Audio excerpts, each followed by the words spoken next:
Unelmien esteleiri.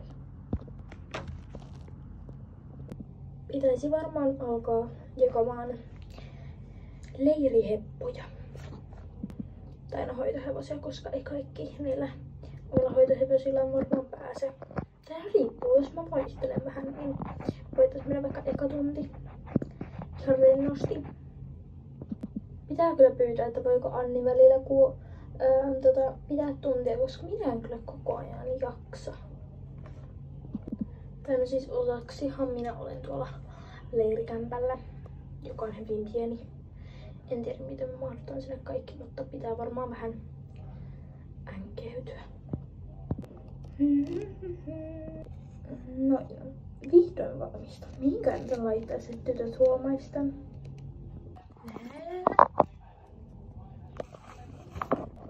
Ja tää on esteleiri. No, ehkä tästä ihan hyvä tulee. Tytöt valmistautuu ensimmäiselle tunnille. Joo. Ella menee Karloksella. Ellen menee... Ellen... Sä voisit mennä Pompulalla. Janu...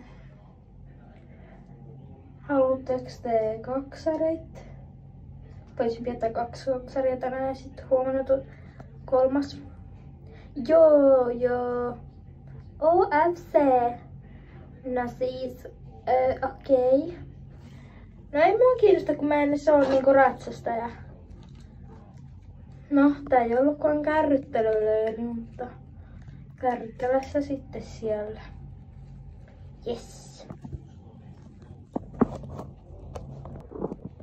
Mä rakastan kärryttelyä.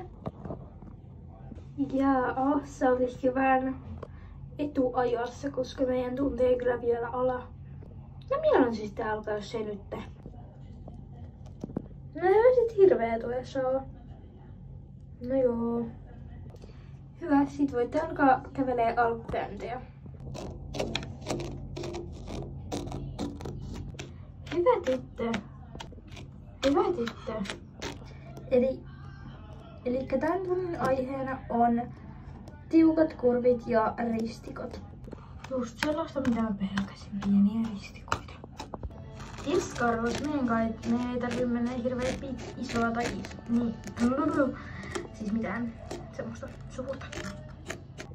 Nyt kun ollaan ravailtu ja kävelty, niin voidaan alkaa tulemaan ravissa ristikkoa vuorotellen.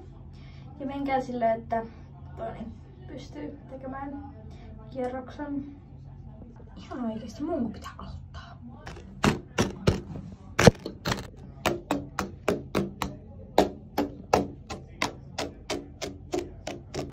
Hyvä, sitten toi laukassa.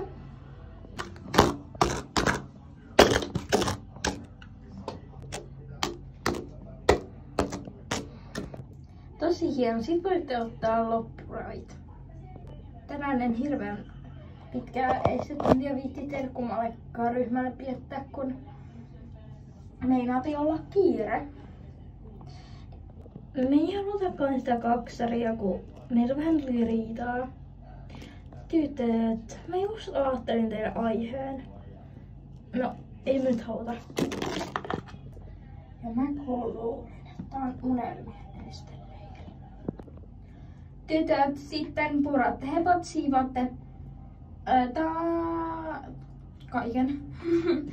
Ja sitten painutte pehkuihin tai menette oikeastaan päättää unipaikan, koska toi ei ole hirveän iso. Mä varaan parhaimman sängyn. Mä nukun sun vieressä. Älä jaksa, että mun pitää nukkua sen kaapin päällä.